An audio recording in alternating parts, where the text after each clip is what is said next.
కొండదారి వెంట నడుస్తూ కొన్ని జీవిత సత్యాలు చెప్పుకుందామా? నడవండి నాతో పాటు.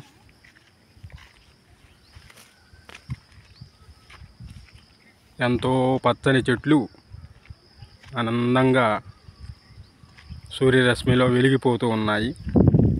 అయితే ఇవి ఎంతో ఆనందం ఉన్నాయి నన్ను అడిగితే.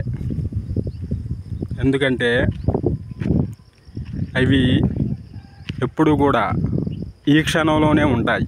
వాటికి భవిష్యత్తు అలానే జరిగిపోయిన కాలం రెండూ అనవసరం.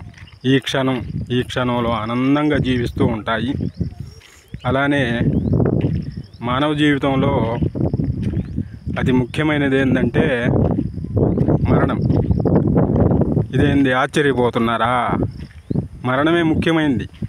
ఎందుకంటే ఎప్పుడైతే మరణం వస్తుందో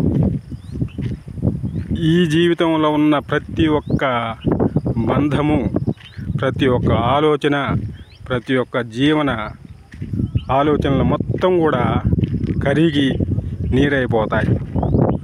అది అందరికీ తెలిసిందే కదా.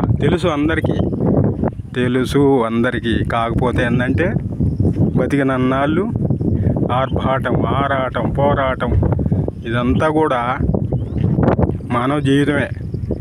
కాకపోతే అనివార్యమైనది ఏంటంటే మనం ఆపలేనిది మరణం.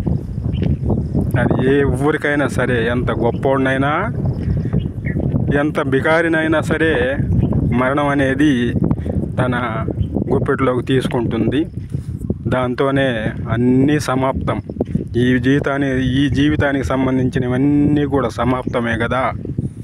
మరి అలాంటప్పుడు ఎట్టాగూ మనం ఏమి చేసినా సరే, ఎంత గొప్పవారమైనా, ఎంత దీనస్థితిలో ఉన్నా చచ్చిపోవాల్సిందే కదా. అలాంటప్పుడు ఆ చచ్చిపోయేలోపు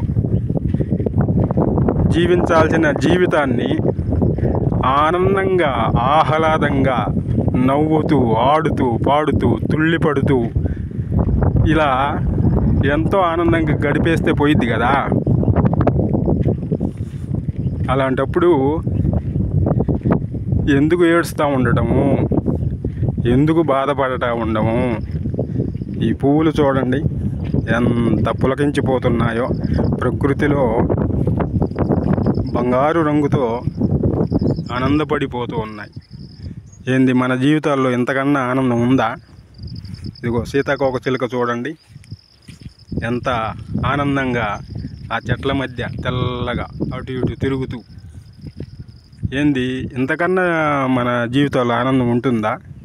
ఒకసారి మీరే ఆలోచించండి. ఏం పర్వాలేదు, అట్టని జరుగుతాయి, కానీ ఉన్నన్నాళ్ళు ఆనందంగా ఉండిపోదాం అబ్బా. ఇంతకన్నా ఇంకేమన్నా ఆలోచనలు ఉంటాయంటారా? చెప్పండి.